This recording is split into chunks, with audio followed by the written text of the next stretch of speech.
So here's another really great exercise that I got from my instructor, Leah, who teaches me. And it was really to help me with my hip, but it is a great inner thigh workout and a great VMO knee workout. So as we get older, we don't use our inner thighs enough. Our inner thigh strength is paramount for balance work, again, to keep us even.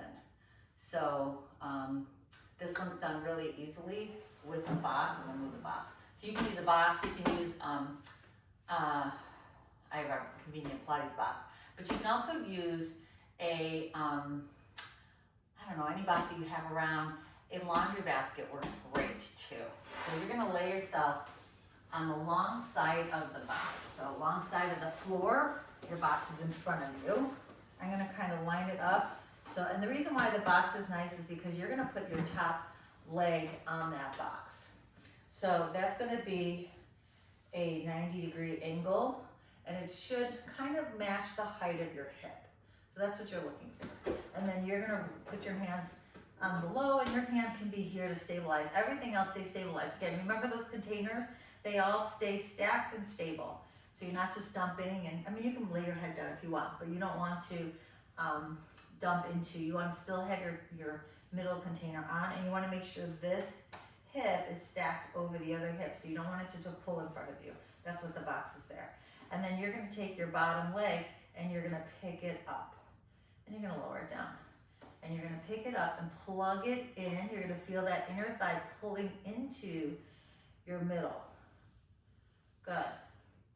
And then, so if you just do this up and down, you got to hold it, squeeze, and come back down. So you're going to have to do 20 of them because it's a lot of work.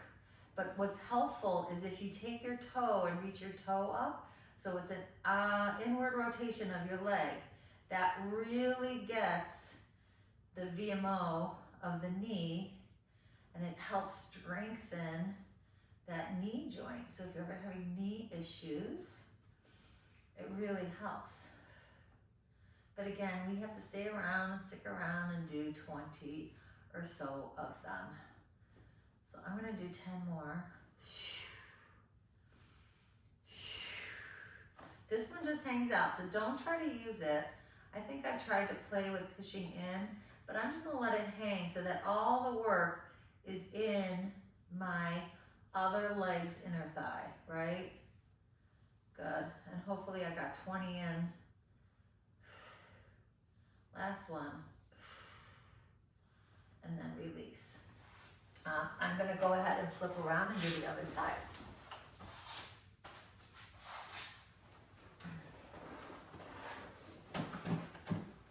Okay, so I'm gonna put my hand here to just stabilize my rib cage and make sure my rib cage is stable. This other leg is 90 degrees over me. The bottom leg is up. I'm going to inward rotate it so the toe is reaching up, and then I'm gonna pick it up and plug it in. 1, 2. I'm just gonna feel that inner thigh, like I'm trying to pull my inner thigh of my pant leg up and inside to the center all the way through up. I can even pull my abdominals up in me. I always play around with different muscle groups to notice what feels better.